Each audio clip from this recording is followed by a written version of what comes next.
बिस्मिल्लाहिर्रहमानिर्रहीम, अस्सलाम वालेकुम। अली सलमान जी टीवी के तमाम नाजरीन को जी स्पोर्ट्स में खुश आमदीद कहता है। आज हमारा इस वीक का ये पहला शो है और आज हमारे साथ एक बड़ी ज़बरदस्त गेस्ट बजरिया वीडियो लिंक मौजूद होंगे। लेकिन सबसे पहले प्रोग्राम का फॉर्मेट, आज की टॉप स्टोरीज।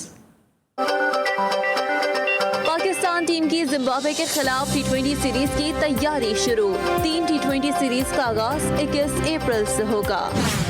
कौमी टीम के बॉलिंग कोच वकार यूनुस का अहलिया की सर्जरी के बायस ऑस्ट्रेलिया रवानगी का फैसला। हम टीम मैनेजमेंट के प्लान के मुताबिक ट्रेनिंग करवा रहे हैं। खिलाड़ी जिस तरह मेहनत कर रहे हैं, उम्मीद है कि सीरीज में अच्छा परफॉर्म करेंगे। मोहम्मद यूसुफ लड़के बड़ा अच्छा रिस्पॉन्ड दे रहे हैं, बड़ी अच्छी प्रिपरेशन कर रहे हैं, उम्मीद है कि अच्छा परफॉर्म करें। पीसीबी ने PSL 6 के बाकी मैचेस के बायो बबल की तैयारियां शुरू कर दी।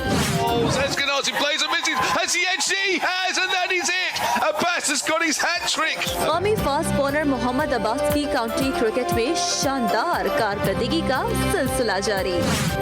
अलीम डार ने भारतीय कप्तान विराट कोहली को दुनिया क्रिकेट का लेजेंड करार दे दिया।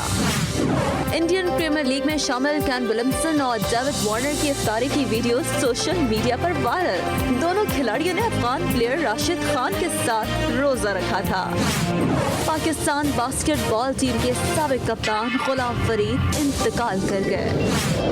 नया Nazimabad Ramzan night football tournament का आगाज। इफ्तिताही मैच नेशनल सोकर क्लब और अब्दुल FC के दरमियान बगैर किसी गोल के बराबर। यूरोप की टॉप 12 फुटबॉल क्लबों ने फीफा और यूएफए से बगावत करके अपनी लीग का इजरा कर दिया। दूसरी जानिब फीफा ने लीग में शिरकत करने वाले क्लबों और खिलाड़ियों पर पाबंदी की धमकी दे दी। जी नाज़रीन, आपने हेडलाइंस देखी, लेकिन इस वक्त पाकिस्तान सुपर लीग बायोसेक्योर बबल जो है प्राइवेट एक कंपनी को इसका इंतजाम दे रहा है। इस हवाले से जो है वो सबा पाशा हमारे साथ मौजूद हैं। सबा पाशा से हम जानेंगे। जी सबा, ये बताइएगा कि क्या इस हवाले से क्या तैयारियां कर रहा है पीसीबी?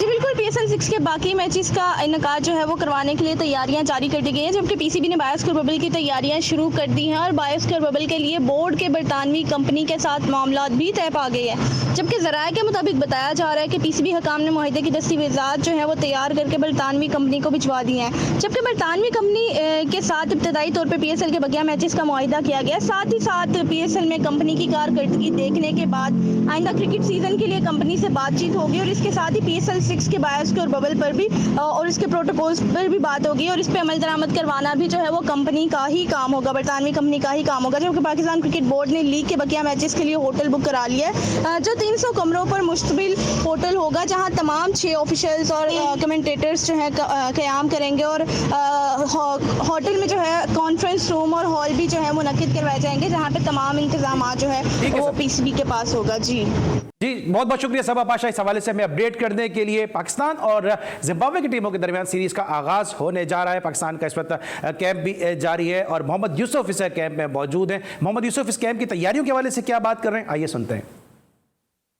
कैंप चल रहा है हमारा, जो टेस्ट मैचेस के लिए लड़के आए हुए हैं हमारे पास, बड़ी ज़बरदस्त मेहनत कर रहे हैं, कोशिश कर रहे हैं और जैसे प्लान मिले हमें उसके मुताबिक इनकी प्रैक्टिस करवा रहे हैं। 2 फुल मैचेस थे, 7 आधे मैचेस भी हैं, 50 ओवर के मैच सिनारियो, बड़ी ज़बरदस्त बैट्समैनों की प्रैक्टिस है और हम कोशिश कर रहे हैं कि पहले दिन की विकेट, दूसरे दिन की और आखिरी 4-5 दिन की जो विकेट है उस पर भी इनको प्रैक्टिस करें। लड़के बड़ा अच्छा रिस्पॉन्ड दे रहे हैं, बड़ी अच्छी प्रिपरेशन कर रहे हैं, उम्मीद है कि अच्छा परफॉर्म करें। जी, ये थे मोहम्मद यूसुफ जो इस कैंप की तैयारियों के हवाले से हमें आगाह कर रहे थे। इस किस तरह पाकिस्तान की टीम इस वक्त तरबियत हासिल कर रही है, क्या पाकिस्तान की टीम इस वक्त मोहम्मद यूसुफ से सीख हासिल कर रही है, ये सब कुछ बता रहे थे मोहम्मद यूसुफ। इस वक्त लेंगे हम एक छोटा सा ब्रेक, मिलते एक छोटे से ब्रेक के बाद।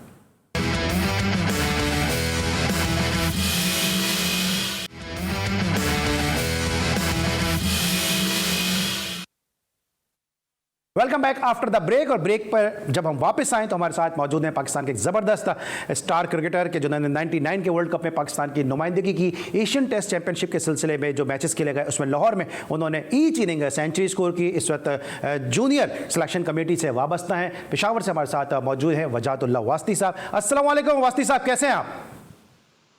वालेकुम अस्सलाम अली भाई, अल्लाह का शुक्र। आप कैसे हैं? ठीक हैं? बिल्कुल ठीक हूँ। और आज थोड़ा सा मैं आपके साथ बहुत फास्ट क्रिकेट खेलनी होगी, तेज़ी के साथ क्वेश्चन करने होंगे, बहुत सारे सवालात हैं जो मुझे आपसे करने। सबसे पहले तो ये बताइए कि क्रिकेट का आगाज़ कैसे हुआ, क्योंकि जहाँ तक मेरी इत्तलात है, मेरी इन्फॉर्मेशन है, आप लोकल टीम से खेलते थे, एलाइड बैंक की, और फिर वहाँ से आपको शुएब हबीब एंड कंपनी ने, रमीज़ राजा ने आपको वहाँ से पिक किया।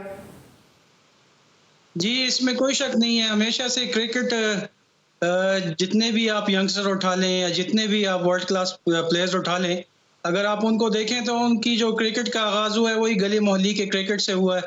और उसके बाद फिर आप क्लब क्रिकेट में गए और उसके बाद फिर आपका एक सेटअप होता है अंडर 16 का, 19 का, फिर ए क्रिकेट और फिर पाकिस्तान, मतलब फर्स्ट क्लास। तो वही सफ़र रहा। और बिल्कुल आपने सही कहा कि अलाइड बैंक से मेरा आगाज़ हुआ। उससे पहले मैं लाहौर गया था, कोई 6-7 महीने में लाहौर रहा वहाँ पे, क्योंकि पेशावर में क्रिकेट इतनी अच्छी नहीं थी उन दिनों में।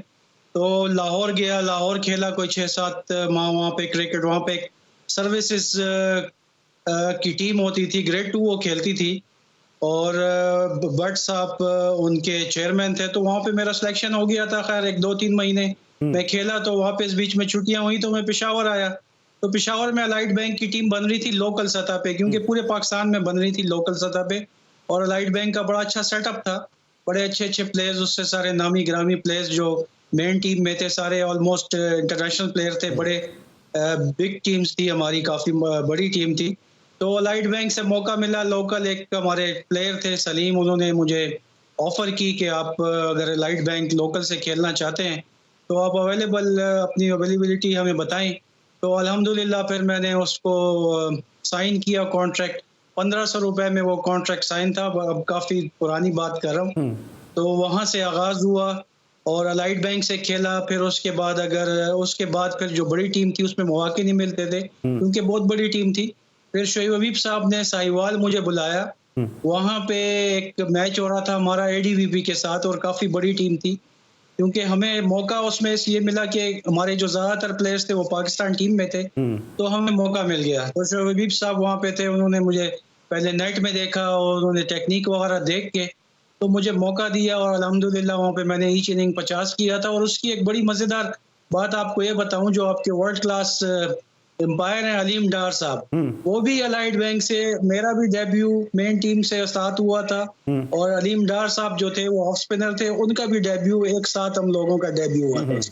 ठीक है। अच्छा, ये बताइए, जो आपने अभी एलाइड बैंक की बात की है, जरा क्विकली, मुझे जल्दी मैं आपसे सवालात करूंगा। जो एलाइड बैंक की आपने बात की, स्टार स्टडेड टीम थी, एक से बढ़कर एक प्लेयर था। वहाँ पे आमिर सोहेल मौजूद थे, वहाँ पे रमीज़ राजा मौजूद थे। अगर मैं नाम गिनाऊँ तो वक्त कम पड़ जाएगा। आकिब जावेद, आमिर नज़ीर, शाहिद महबूब, राशिद लतीफ़, बड़े बड़े नाम वहाँ पे मौजूद थे। मोहम्मद नवाज़ भी आपके कॉम्पिटिटर वहाँ मौजूद थे, ओपनिंग बैट्समैन। तो वहाँ से खेल के कितना आपने सीखा उस ड्रेसिंग रूम को शेयर करने के बाद? देखिए, पहले तो अगर आपका एक एम होना अच्छी क्रिकेट के खेलने का, एक हमेशा से शुरू से एक लगाव था कि पाकिस्तान खेलना है। तो अगर आप एक ड्रीम लेके चलते हैं, एक गोल सेट के पे आप चलते हैं, तो अल्लाह ताला आपको कहीं ना कहीं उसका सिला जरूर मिलता है। तो अल्हम्दुलिल्लाह मैं लोकल से खेलता था, लोकल में मैं टॉप परफॉर्मर था।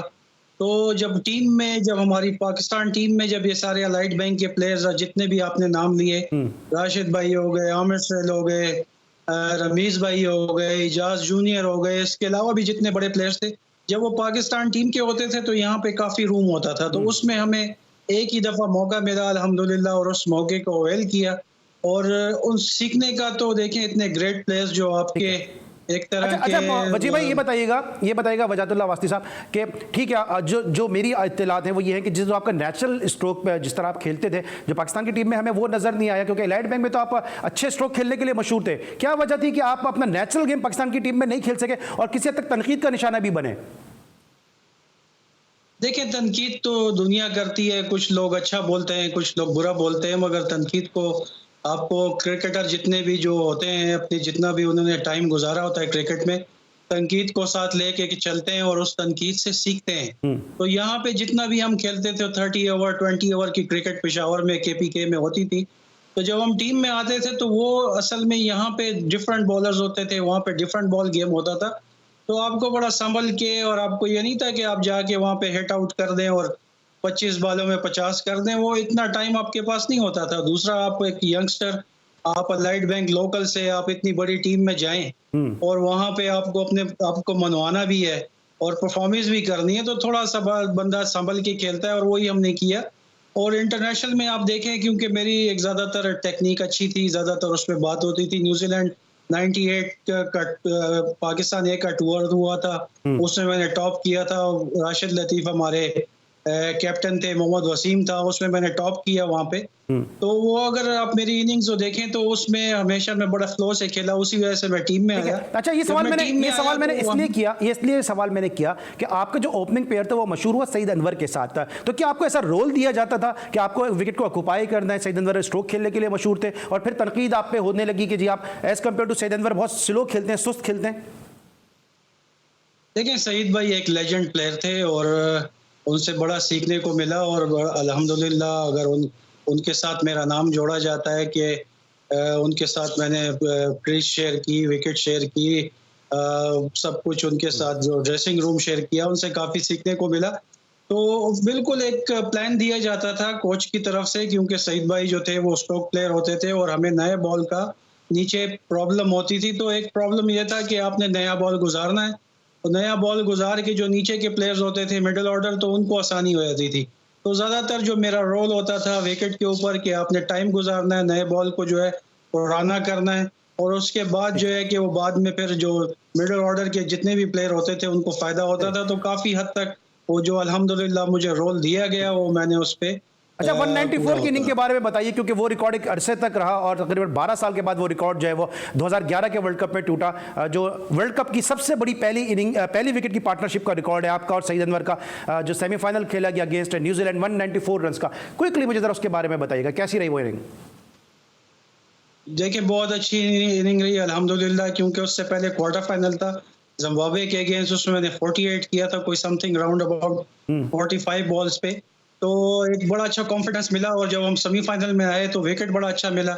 और न्यूजीलैंड के साथ ऑलरेडी मैं वहाँ पे 98 में जितने भी प्लेयर्स जिनको मैंने वर्ल्ड कप में खेला उनके साथ मैंने ज़्यादातर न्यूजीलैंड में खेल कर आया था, तो बॉलिंग भी उनको पता था मुझे, विकेट बड़ा अच्छा मिला। तो बड़ा अच्छा एक अल्लाह ताला ने इज्जत दी और 194 का वहाँ पे एक। तो फिर हम वो जीते क्यों नहीं टूर्नामेंट? क्योंकि जितने भी पुराने प्लेयर से मेरी बात हुई, रमीज राजा साहब से बात हुई, जिससे भी मेरी बात होती है, सब कहते हैं 99 की एक बड़ी बैलेंस टीम थी। वो वर्ल्ड कप आप उस टीम के रुकन थे, वो वर्ल्ड कप हम जीत क्यों नहीं सके? देखिए, इसमें कोई शक नहीं कि वो सबसे बेस्ट टीम थी। अगर आप हमारी ओपनिंग देख लें, हमारे पास आफरीदी था, सईद भाई थे, मैं था, और इसके अलावा हमारा अगर मिडिल ऑर्डर में देखें उसके पास ग्रेट इंजी भाई थे, यूसुफ थे, आपके पास इजाज भाई थे, और उसके बाद आपके पास दो ग्रेट ऑलराउंडर्स अब्दुल रज़ाक की और अजहर महमूद की शक्ल में थे। फिर फास्ट बॉलिंग आपकी बहुत अच्छी थी जी, तो बड़ी ज़बरदस्त टीम थी।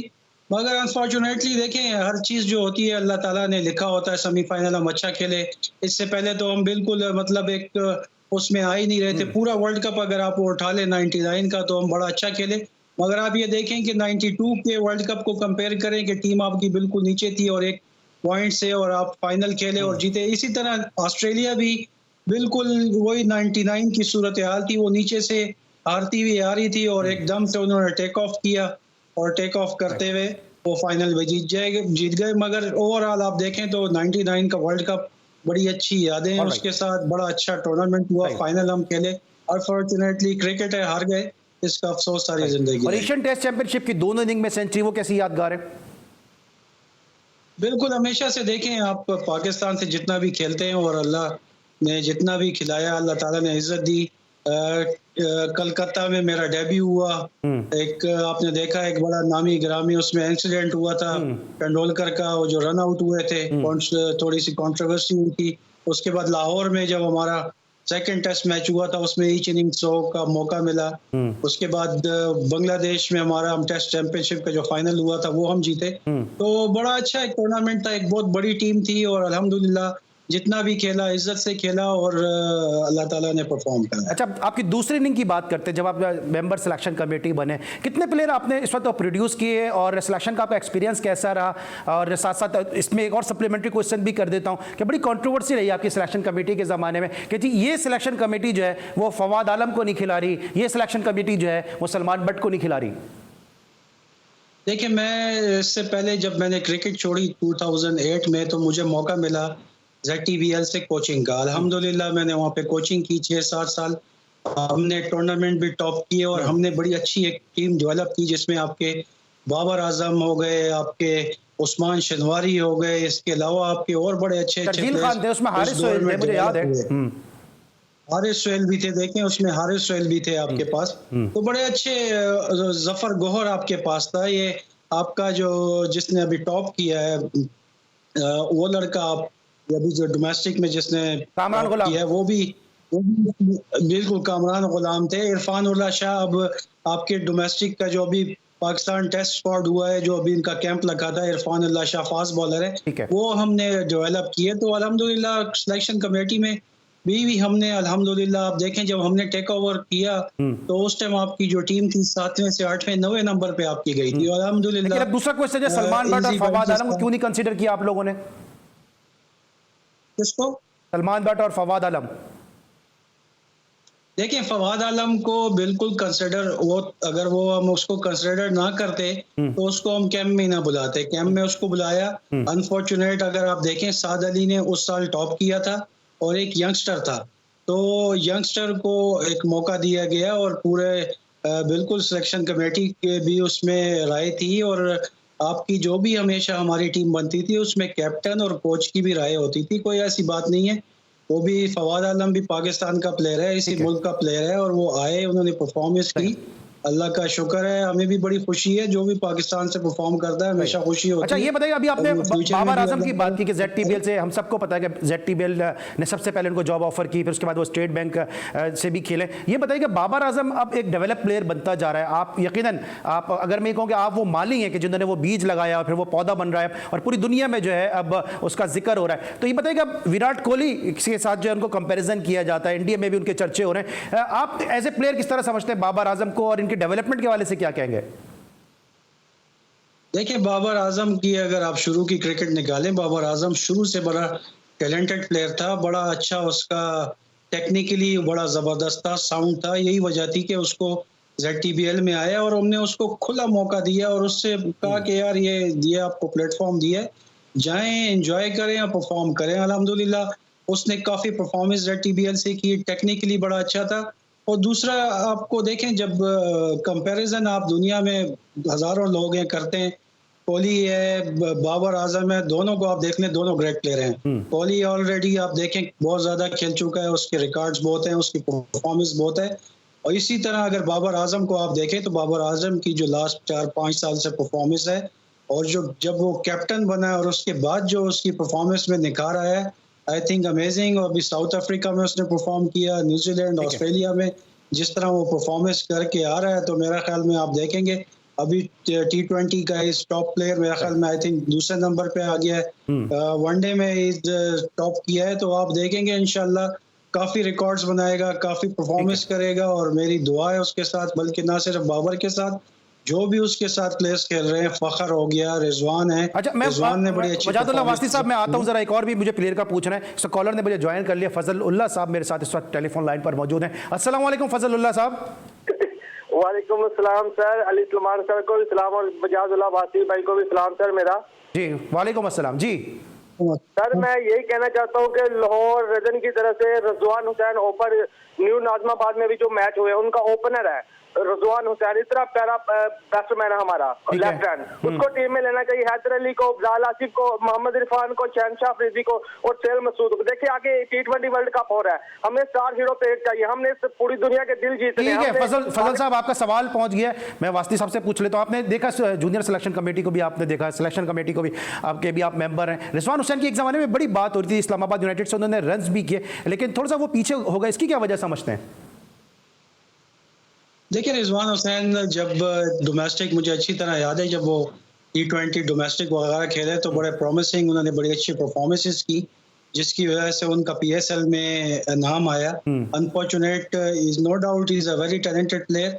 उनका PSL में नाम आया और PSL में जितनी परफॉर्मेंसेस उन्होंने डोमेस्टिक में दी थी, फिलहाल उनसे नहीं हो सकी, मगर is a very promising player. आप उनको अगर आप देखें, रना बॉल खेलते हैं और अटैकिंग क्रिकेटर है। तो कोई ऐसी वजह नहीं है। ठीक है। अभी आपके डोमेस्टिक हो रहे हैं, अभी आपका और अभी बहुत टाइम है, यंग है, अभी बहुत टाइम है उनके पास। PSL ठीक है। अच्छा, आपने बात की थी, अभी Young है, ZTPL की बात कर रहे थे आप, तो मुझे याद है कि शोएब मलिक ने जब PIA को गिव अप किया था, PIA तो उन्होंने छोड़ी थी, उसके बाद ZTPL को उन्होंने ज्वाइन किया। तो शोएब मलिक को आप किस तरह से समझते हैं कि अभी उनमें कितनी क्रिकेट बाकी है? क्योंकि शाहिद खान आफरीदी ने भी कहा है कि पाकिस्तान के मिडिल ऑर्डर में शोएब मलिक जैसे बैट्समैन की अभी कमी है और जगह बनती है। देखिए बिल्कुल, हाँ, हर बंदे की अपनी एक राय होती है।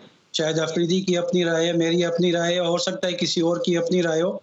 अभी देखिए आपका डोमेस्टिक क्रिकेट हो रहा है, अभी एक T20 आना है, PSL है, और इसके बाद एक पाकिस्तान कप आएगा।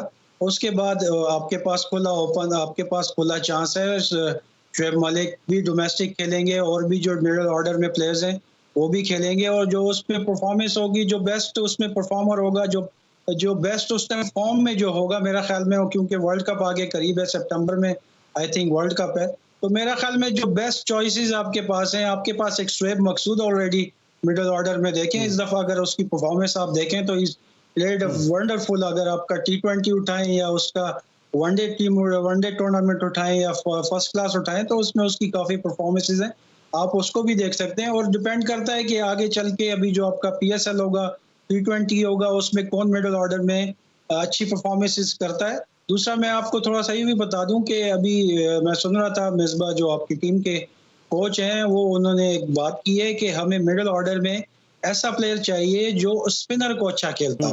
तो आपके पास ऑप्शंस मौजूद हैं, आपके पास शोएब मलिक भी है, आपके पास शोएब मकसूद भी है, और एक डोमेस्टिक टूर्नामेंट होना है, उसमें आप देखें जो अच्छा प्लेयर है, सिलेक्शन कमेटी बैठेगी, सिलेक्शन कमेटी होगी।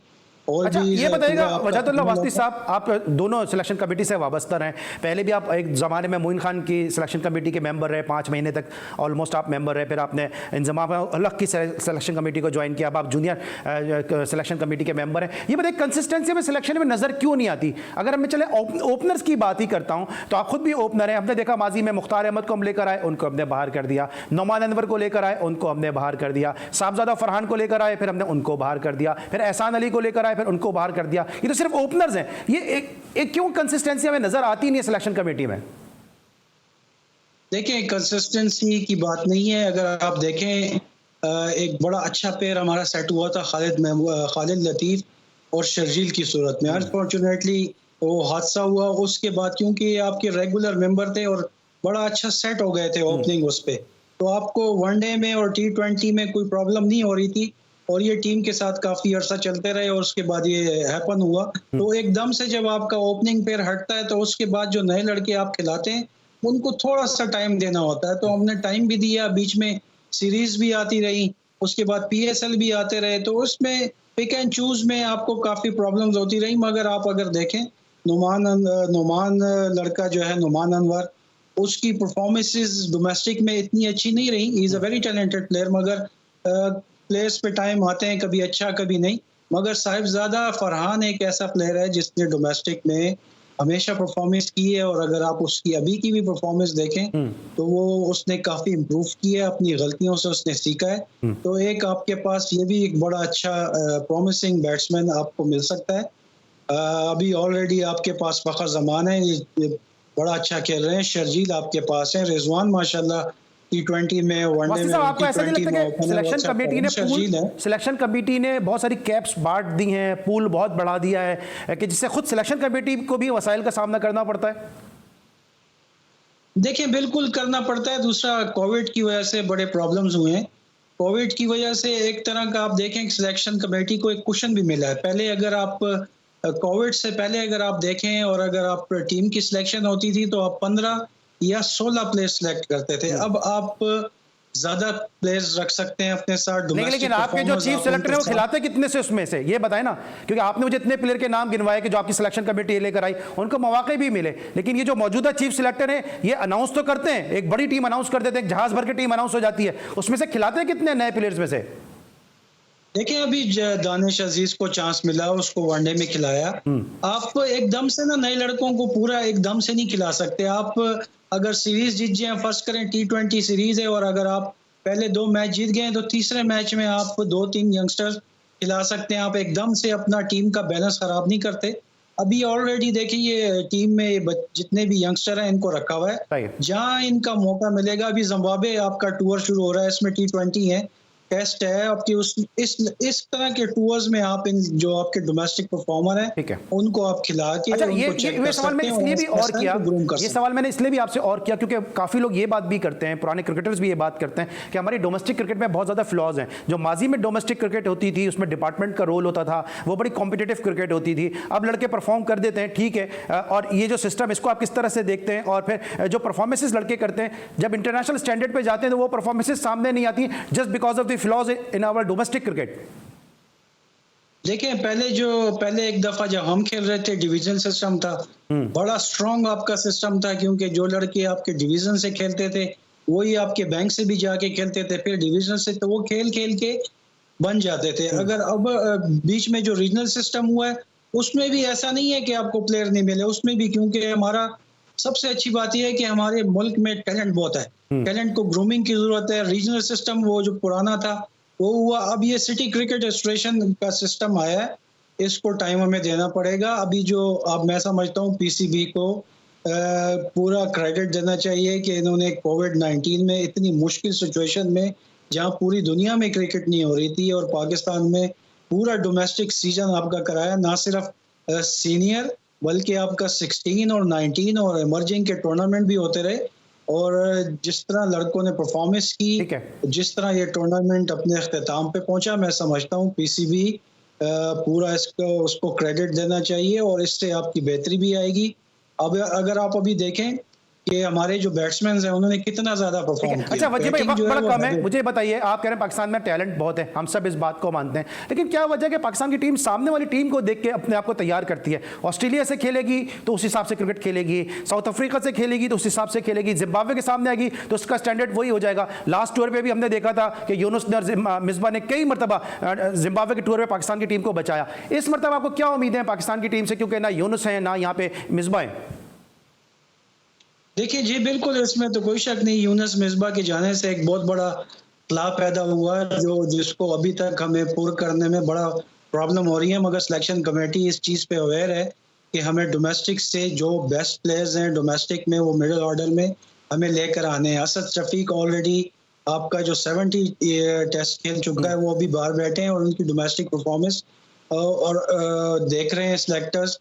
फवाद आला मेन हुए हैं, उन्होंने बड़ी अच्छी परफॉर्मेंस की। तो अभी ये टूर भी इतना आसान टूर नहीं है, देखना पड़ेगा कि वहाँ पे पिचेस कैसी वो बनती हैं, बैटिंग विकेट बनती हैं या स्विमिंग विकेटें बनती हैं। तो पहला टेस्ट होगा, उसके बाद आपको एक सूरत नजर आएगी कि कौन से प्लेयर्स वहाँ पे हमने खिलाने हैं और किस तरह हमने अपनी टीम की जो टीम है वो हमने किस तरह डेवलप करनी है। मगर मैं समझता हूँ कि ठीक है, वजातुल्लाह वास्ती साहब, आपका जो जवाब है वो हम तक पहुँच गया। जी, आज वज़ीर आज़म इमरान खान साहब के जो मुआविन ख़ुसूसी हैं उस्मान डार साहब, उन्होंने लाहौर कलंदर के सेंटर ऑफ एक्सीलेंस का विजिट किया और उन्होंने इस हवाले से क्या कहा, आइए सुनते हैं।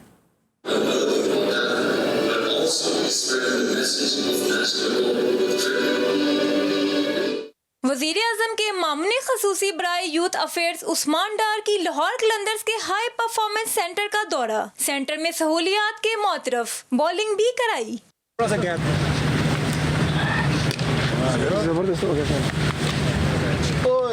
मामूनी ख़ुसूसी बराए यूथ अफेयर्स उस्मान डार कहते हैं, टाइगर फोर्स से कितना काम लेंगे, उन्हें कौन सा तनख्वाह मिलती है? उन्हें दसो कितना का काम लेना है, जब बेचारे हैं को ना कोई तनख्वाह देते हैं हम उन्हें, ना कोई हम उन्हें मुआवजा देते हैं, ना कोई नौकरी देते हैं हम उन्हें। और वॉलंटियर वर्क तो पूरी दुनिया में 1 घंटे के लिए किया जाता है, 1 दिन के लिए किया जाता है।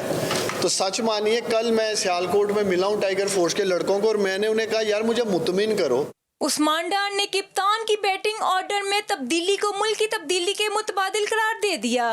कप्तान के हाथ में है कि वो किसको किस जगह फील्डिंग पे खड़ा करे, किस वक्त किसने बॉलिंग करनी है, किस वक्त किसने बैटिंग करनी है या बैटिंग ऑर्डर चेंज करना है। जहाँ तक तब्दीली की बात है, आज पाकिस्तान की क्रिकेट टीम माशाल्लाह आपके सामने बड़ा ज़बरदस्त परफॉर्म कर रही है।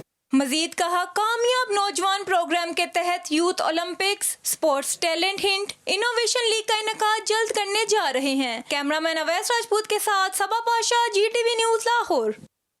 जी, आपने सबा पाशा की रिपोर्ट देखी। उस्मान डार साहब जो वज़ीर आज़म इमरान खान साहब के माविन खुसूसी हैं, उन्होंने जो है वो हाई परफॉर्मेंस सेंटर लाहौर कलंदर का टूर किया और उन्होंने विजिट किया और उन्होंने इसमें वाज़े तौर पे कहा कि जो है वो कप्तान साहब जो है वो इसी तरह जो है वो टीम की भी तब्दीली कर रहे हैं, लेकिन साथ साथ कुछ प्लेयर जो उस टीम के कुछ प्लेयर जो हैं वो डग आउट में भी बैठने के काबिल हैं। ये तो आपने देखी जनाब लाहौर कलंदर के हवाले से रिपोर्ट, सेंटर ऑफ एक्सीलेंस जिनका हाई परफॉर्मेंस सेंटर है। लेकिन आपको मालूम है कि रमज़ान और मुबारक महीने में ना सिर्फ जो है इबादत बड़े ज़बरदस्त तरीके से की जाती हैं और इस महीने को बहुत मुक़द्दस तरीके से जो है वो मनाया जाता है, लेकिन साथ साथ स्पोर्ट्स की सरगर्मियाँ भी इस पूरे रमज़ान मुबारक में उरूज पर होती हैं और कराची में खेले गए रमज़ान टूर्नामेंट्स जो हैं वो इस रमज़ान की शान भी कहे जाते हैं। क्रिकेट में के भी काफ़ी टूर्नामेंट्स खेले जा रहे हैं, लेकिन साथ साथ फुटबॉल का टूर्नामेंट भी इस वक्त पूरी आबोताब के साथ जारी है नया नाज़माबाद में, और इस हवाले से एक रिपोर्ट देखते हैं।